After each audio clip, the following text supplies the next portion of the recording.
एक आदमी की बीवी 40 साल की उम्र में इंतकाल कर गई। जब उसके दोस्तों और रिश्तेदारों ने दूसरी शादी का मशवरा दिया तो उसने जवाब दिया कि उसकी बीवी का सबसे बड़ा तोहफा एक बेटे का होना है और वो उसके साथ अपनी जिंदगी गुजारेगा।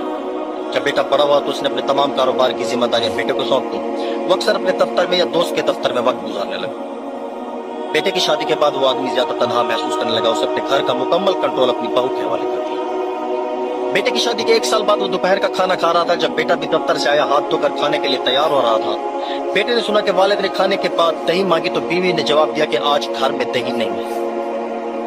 खाना खाने के बाद वालिद बाहर चहल करने के लिए निकल गया। कुछ देर बाद बेटा अपनी बीवी के साथ खाना खाने के लिए बैठ गया। खाने के बर्तन में दही मौजूद था, मगर बेटे ने बगैर किसी रद्द अमल के खाना खाया और फिर दफ्तर से लौटा।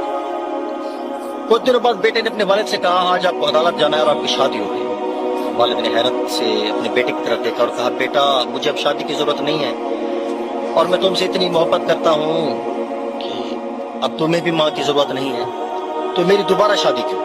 लड़के ने जवाब दिया, बाबा मैं अपनी माँ को आपके लिए नहीं ला रहा, ना ही एक सास को अपनी बीवी के लिए ला रहा हूँ। मैं सिर्फ आपके लिए दही का इंतजाम कर रहा हूँ। कल से मैं आपकी बहू के साथ किराए के घर में रहूंगा और आपके दफ्तर में एक मुलाजिम की हैसियत से काम करूंगा, ताकि आपकी बहू दही की कीमत जान सके। ये कहानी हमें यह सबक देती है कि वालिदैन हमारे लिए एटीएम कार्ड हो सकते हैं, लेकिन वो हमारी मर्जी पर नहीं बल्कि हम उनकी मर्जी पर चलते हैं। दुनिया के तमाम वालिदैन को जिंदाबाद। हर घर में ऐसे मिसाली तर्ज अमल अपनाए जाने चाहिए। एक आदमी की बीवी 40 साल की उम्र में इंतकाल कर गई। जब उसके दोस्तों और रिश्तेदारों ने दूसरी शादी का मशवरा दिया तो उसने जवाब दिया कि उसकी बीवी का सबसे बड़ा तोहफा एक बेटे का होना है और वो उसके साथ अपनी जिंदगी गुजारेगा। जब बेटा बड़ा हुआ तो उसने अपने तमाम कारोबार की जिम्मेदारियां बेटे को सौंप दी। वो अक्सर अपने दफ्तर में या दोस्त के दफ्तर में वक्त गुजारने लगा। बेटे की शादी के बाद वो आदमी ज्यादा तनहा महसूस करने लगा। उसे अपने घर का मुकम्मल कंट्रोल अपनी बहू के हवाले कर दिया। बेटे की शादी के 1 साल बाद वो दोपहर का खाना खा रहा था। जब बेटा भी दफ्तर से आया, हाथ धोकर खाने के लिए तैयार हो रहा था, बेटे ने सुना कि वालिद ने खाने के बाद दही मांगी तो बीवी ने जवाब दिया कि आज घर में दही नहीं है।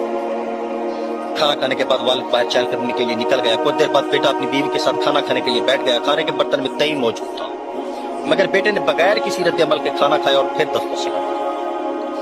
कुछ दिनों बाद बेटे ने अपने वालिद से कहा, आज आपको अदालत जाना है और आपकी शादी हो गई। वालिद ने हैरत से अपने बेटे की तरफ देखा और कहा, बेटा मुझे अब शादी की जरूरत नहीं है और मैं तुमसे इतनी मोहब्बत करता हूँ कि अब तुम्हें भी माँ की जरूरत नहीं है, तो मेरी दोबारा शादी क्यों? लड़के ने जवाब दिया, बाबा मैं अपनी माँ को आपके लिए नहीं ला रहा, ना ही एक सास को अपनी बीवी के लिए ला रहा हूँ। मैं सिर्फ आपके लिए दही का इंतजाम कर रहा हूँ। कल से मैं आपकी बहू के साथ किराए के घर में रहूंगा और आपके दफ्तर में एक मुलाजिम